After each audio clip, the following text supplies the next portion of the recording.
guys, and welcome to my new video. Today I want to talk about some kind of special topic. As some of you know, I'm a fursuit maker and I made this fursuit here my own. But there are different types of fursuit hats and how they're created. Today I want to talk about that. Therefore I will tell you about 5 fursuit hat building techniques, and I hope I can help you a little bit if you're considering making your own fursuit. So here we go. The first type of fursuit hats are the resin-based fursuit hats. Normally you buy the resin bases by professional people who create them daily, weekly, monthly, and although they're really expensive, they are really good looking, and you can, for example, buy them at Dream Vision Creations. A link is in the description. And yeah, it is much easier to build a fursuit hat with a resin base because you only have to fur it up. The base is complete. It is really complete, and you just have to put fur on it. And the big problem I see is that it's hard to build a toony fursuit, just like mine, with a resin base. Almost obvious that it's only possible to, or almost possible, to build up realistic fursuit hats and no toony ones. The second fursuit building method is bala bala. Oh no, let me see. It's not bala bala.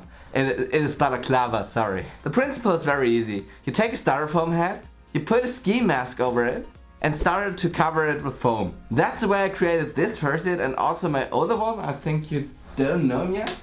I will show them to you. That's my old fursuit.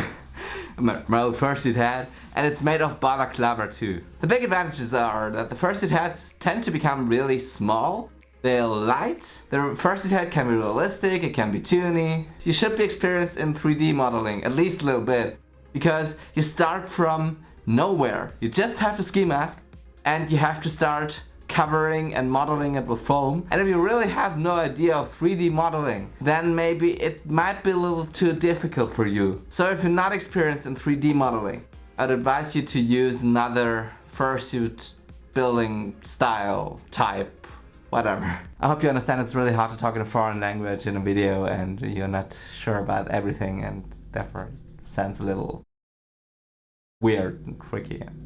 You know that. There are also these foam-based fursuit hats. There's no pattern, you just take the foam and start. A lot of unexperienced people start with this method and have seen really great looking results and really horrible results either. With this method, the foam is in direct contact with your skin. That's a really big disadvantage. If you sweat, the foam soaks full of water and liquid and it becomes icky, wet, squirmy and musty and blah.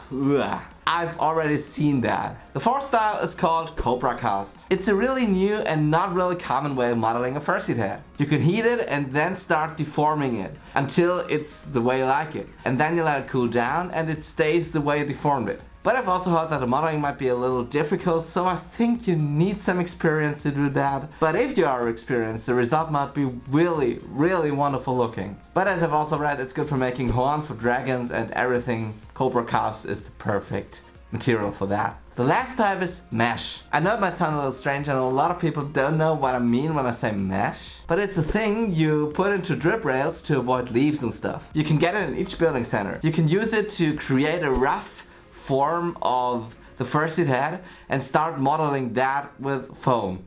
And that's a lot easier than the balaclava and, I don't know, Cobra cast method. You got a basis to put the foam on. You don't have to be really experienced. You don't have to be a good understanding of 3D modeling. But there's also a disadvantage as always. The problem is that the hat tends to become bigger than just the foam or balaclava hat. The hat is much heavier. Why am I talking about that? I can show you. I do have my old fursuit, which is mesh based. Give me a second. This is my old mesh based form of my fursuit hat, and although I don't really like it anymore, it is mesh based. It looks, I don't know whether you can see that.